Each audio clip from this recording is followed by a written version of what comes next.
Vampires. Blood-sucking, soul-sucking, garlic-hating, sun-melting terrors of the night. The very reason to never go out at dark. The very lords of darkness itself.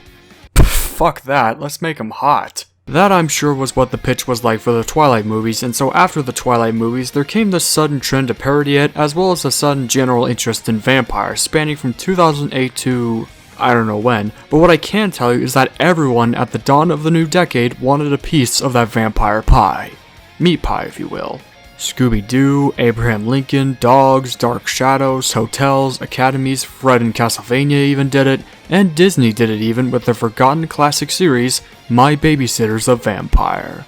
Based on the made-for-TV film of the same name, My Babysitter's a Vampire, or as I will call it from now on, MBAV, is a Canadian television show that aired on Teletoon in Canada and Disney Channel in America between March 11th and June 27th of 2011. Pretty missed opportunity to air on Halloween, but whatever, and was created by Fresh TV, the same company behind the Canadian classic Total Drama, as well as a few other Canadian shows you might remember like 16 and Stoked. I was 8 years old when I saw the show on Disney Channel alongside a few other shows like Jessie and Fishhooks. So in celebration of Halloween and for the lack of trick-or-treating this year, I want to take you back to a simpler time. A time where people thought vampires were hot, and a time where Disney sitcoms were actually enjoyable.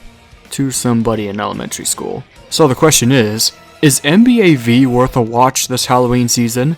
And most importantly, does it hold up today? Grab your steaks and garlic milkshakes because this is My Babysitter's a Vampire.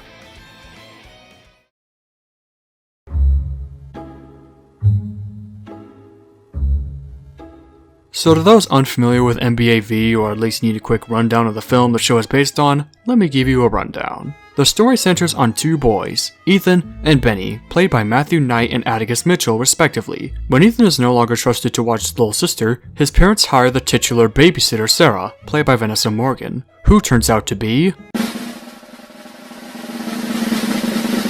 a vampire!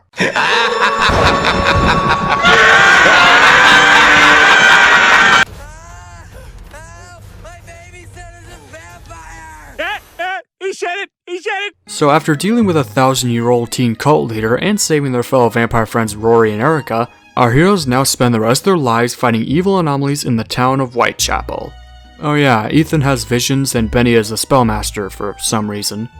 The show for all of its 2 seasons doesn't really have an overarching plot. It's structured like how Scooby-Doo is structured as a monster of the day kind of show. Personally, I think the show is better than the movie, and how so? Well,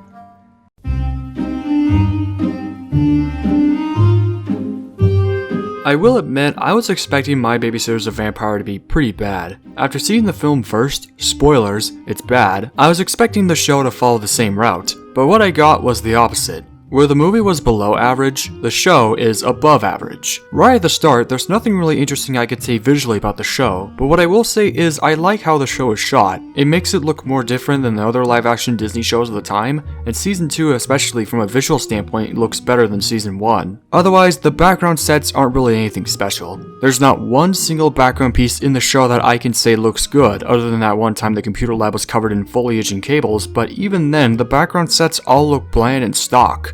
If you couldn't tell by the title, this show is scary. It's not Kurt the Cowardly Dog or Infinity Train level scary, but there were definitely a few moments as a kid that got me like But for the most part, the scary bits all mainly come from our hissing vampire friends. It's scary at least once, but then it gets annoying. I get it, vampires are terrifying, you don't have to rub it in my face every 5 minutes.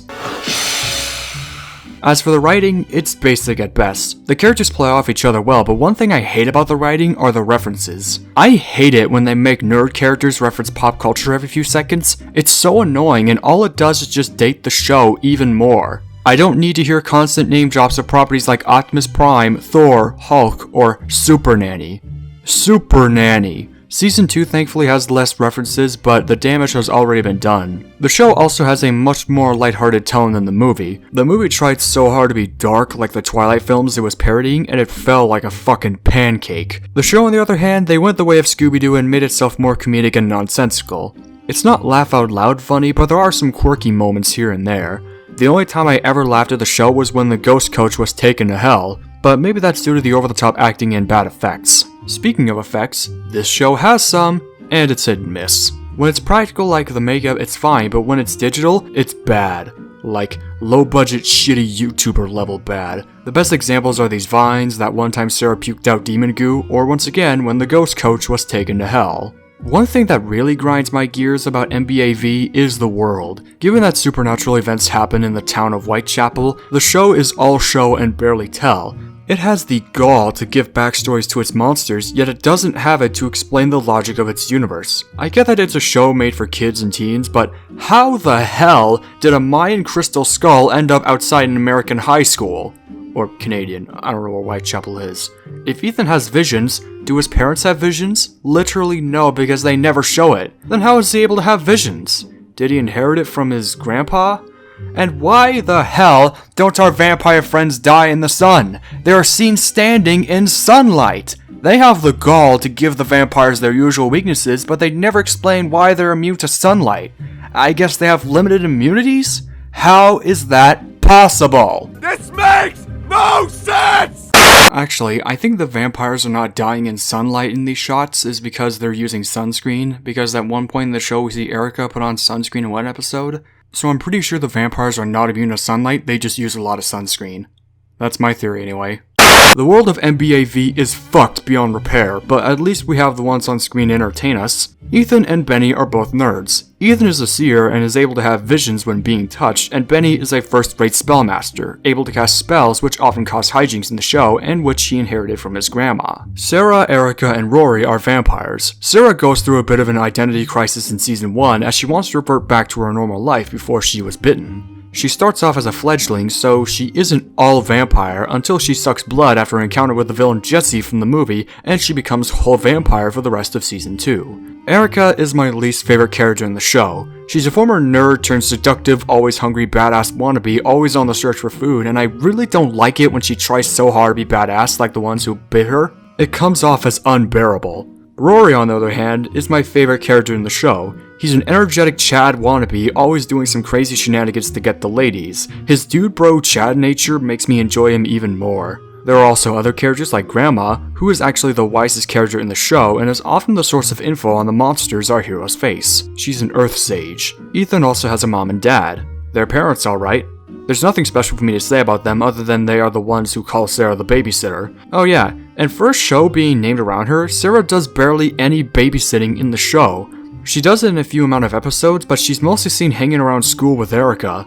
There's also Jane, Ethan's younger sister, Jesse, the villain from the movie, who shows up in the finale of season 1 and isn't seen anywhere else again, at least until the end of season 2, and Vice Principal Stern. Keep that name in mind as he will be important later on. Some of the minor characters that come on the show are also equally entertaining, like the ghost coach who talks in a Mr. T accent, and Doug Falconhawk, who's like a cross between those real-life paranormal reality shows and Duke Nukem. So while the characters, most of them, carry the show, the actors do it well too. I don't know any of the actors involved, or at least only remember some of them for one episode in other Disney shows, but they all do solid jobs, except for when they go over the top. My favorite performance goes to Cameron Kennedy as Rory. Like I said, his whole dude bro Chad shtick is what makes him enjoyable. Sweet.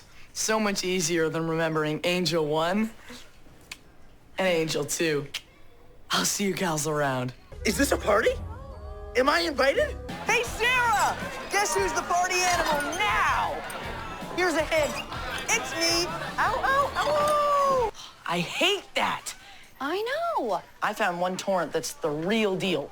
Ultra high def, 10-channel surround. It's 246 gigs of single-tier angst and frustration. The ghost coach also gives a good performance. He got a good laugh out of me when he was taken to hell, but like I said, that's probably due to his acting and the shitty effects. So overall, My Babysitter as a Vampire is an above-average enjoyment after 8 years of its cancellation. It's not perfect, but despite its shitty effects, confusing world, and other issues, the show still holds up on its characters and quirky nature. Keep those lights on because it's time to suck on the finale.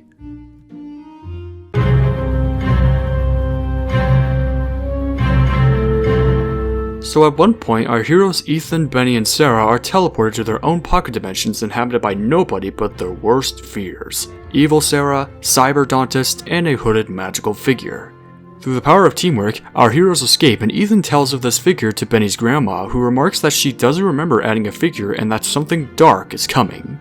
The next day, Ethan readies himself as he is finally prepared for the day he's been waiting for his whole life. A date with Sarah. But the excitement wouldn't last as he gets sent to the Vampire Council. The council tells Ethan that someone broke into their archives and left one of their attendees paralyzed. Ethan gets a vision from the victim which showcases yet another hooded figure, presumably the one from the episode prior, this time with a symbol, and he is in search of something called the Lucifractor. After a bit of solving and date practicing, and with a little help from Ethan's dad, Benny and Rory locate the Lucifractor in the basement of the Darkwood Hotel, in which they take it but then summon and are chased by an ethereal entity. Meanwhile, Ethan takes Sarah to a lovely restaurant, but then he gets summoned to a shitty green screen forest by the villainous Jessie. This time Jessie urges Ethan to find the Lucifractor as it contains the dark energy that keeps vampires alive, once used by a sorcerer before being defeated by Jessie. Back at the restaurant, our heroes unite, but then are interrupted by the entity. After defeating the demon with the Lucifractor, Benny and Sarah's awkward date comes to a close and our heroes go back to the school. And then the Lucifractor is taken by Vice Principal Stern, who turns out to be the hooded figure all along.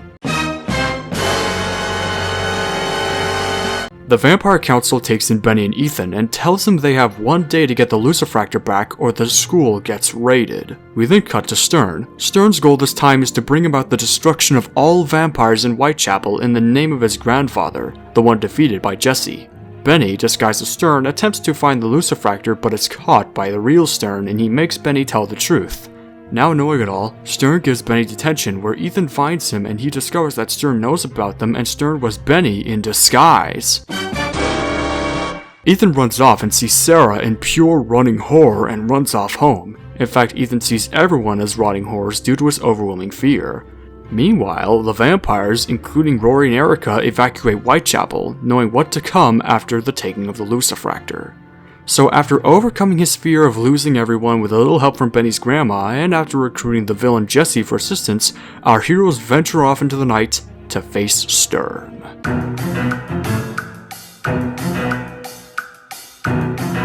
Back at the vampire hideout, our heroes and villain confront the madman Stern. Stern hypnotizes Benny and uses him to take down our heroes, but he is quickly taken down with a phone spell. Sarah and Jessie confront Stern, and Stern uses the Lucifractor on them and Ethan comes up from behind and uses his vision touch to enter Stern's mind. He talks to Stern about his fears and it wouldn't last as Stern goes mad and enhances the Lucifractor's power. Back outside, our other vampire friends wait for something. That something being a big purple explosion that spreads across town. The deed has been done. And so, the show ends with Rory, Erica, and the vampire leader flying off into the night. The end. Okay, I have several nitpicks regarding this ending.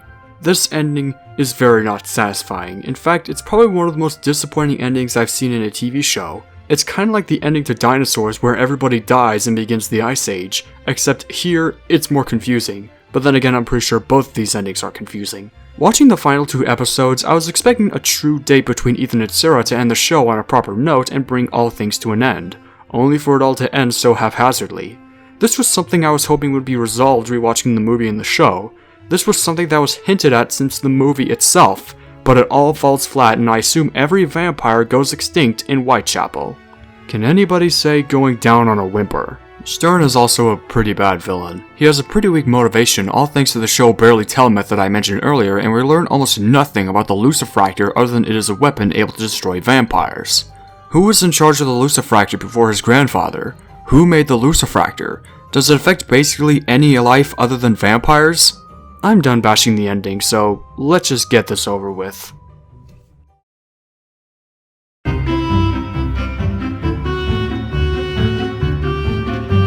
Yeah, I enjoyed My Babysitter's a Vampire. Maybe not as much as I did when I was younger, but I do think it's an above average show. Despite its confusing world, shitty effects, and the ending, the show still holds its ground with its characters, lighter tone, and overall quirky nature. The show, as of April 2018, and as of the recording of this video, is on hiatus, but apparently a second movie is planned. Do I see the return of NBAV? Honestly, no. Given the lack of any new live-action shows, at least from what little I've seen, and the fact that the show's not even on Disney+, I honestly doubt I'll see the return of NBA V anytime soon. But who knows, maybe if we do get a season 3, they won't fuck it up like they did last time. Do I recommend the show? Probably. If you're into some cheesy action or just have a general interest in vampire relationships or teen shows, or want something spooky and enjoyable to watch this Halloween season, then this show's for you. I'm going to rate the show a mummy out of Dracula, or in other words, a 7 out of 10. It sucks to be underrated.